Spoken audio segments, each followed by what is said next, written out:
Hello, welcome to Subrati vlogs and much more friends.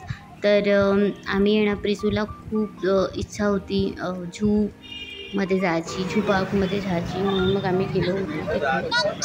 तर 14 एप्रिलच्या दिवशी गेलो होतो आणि खूप उशिरा मी हा व्लॉग सेंड करत आहे.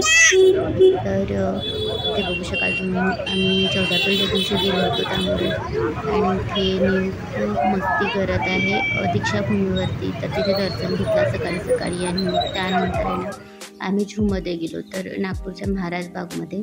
आणि तुम्ही बघू शकाल इथे टिशूला वाघ वगैरे आणि ते लेपर्ड वगैरे सगळं असं पाहायचं होतं, म्हणून मग आम्ही तिथे गेलो होतो. त्याच्या मॅडमने सांगितलं होतं बेसिकली. तर मग तो खूप लागून होता मागं, तर खूप दिवसाचं पेंडिंग होतं. मग म्हटलं आजच्या दिवशी वेळ आहे तर मग जायचं. तर मग गेलो आणि तो खूप एक्सायटेड आहे आणि ते टायगर वगैरे बघायला. तर तुम्हाला सांगतही होता, आई गं तिकडे समोर बघ लेपर्ड आहे म्हणून. तर तुम्ही बघू शकाल इथे टायगर वगैरे. आणि खूप सारे मी पूर्ण शॉट घेतले नाही, कारण यांना न्यूला पण बघायला लागत होतं आणि जेवढे पॉसिबल झालं तेवढेच मी घेतले इथे शॉट्स. तर काही खूप पक्षी वगैरे होते आणि लेपर्ड. आता तिथे क्रोकोडाईल नाही तर मग आम्ही आधी जायचो तेव्हा क्रोकोडाईल वगैरे सगळंच होतं. भरपूर प्राणी आहेत, तर तुम्ही जाऊन एकदा भेट देऊ शकता. तर आणि इथे प्रिशू छान मज्जा करत होता, खेळत होता बेसिकली. तर त्याला पण ही थोडीशी ॲक्टिव्हिटी आवडावी, त्याला कॉन्फिडन्स वाढावं म्हणून मग आहे ना, आम्ही तिथे थोडासा टाईम स्पेंड केला. आणि हे पण महाराज बागमध्येच आहे. जर तुम्ही नवीन असाल तर हे नंतर लावलेलं होतं.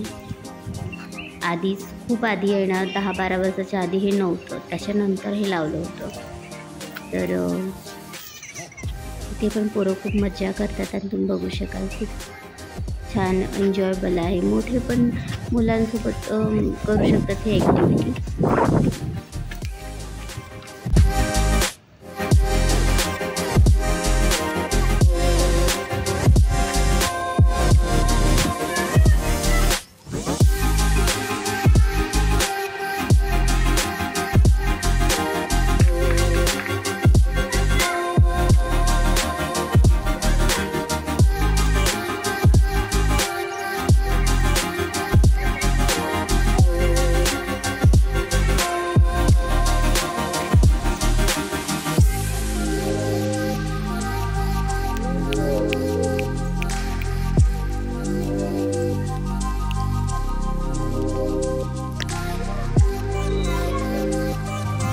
मुंगूस कर, मुंगूस कर.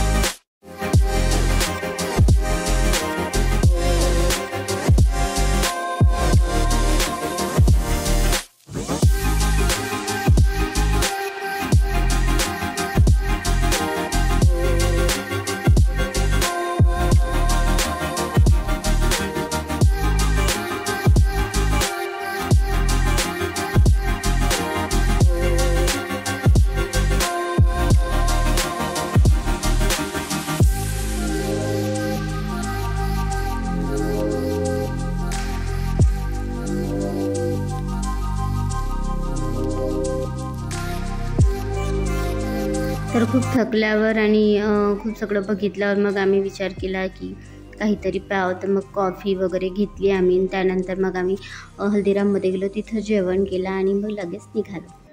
तर आजचा हा छोटासा व्लॉग तुम्हाला कसा वाटला मला कमेंटमध्ये नक्की सांगा आणि असेच व्हिडिओ बघत राहा. Bye, take care.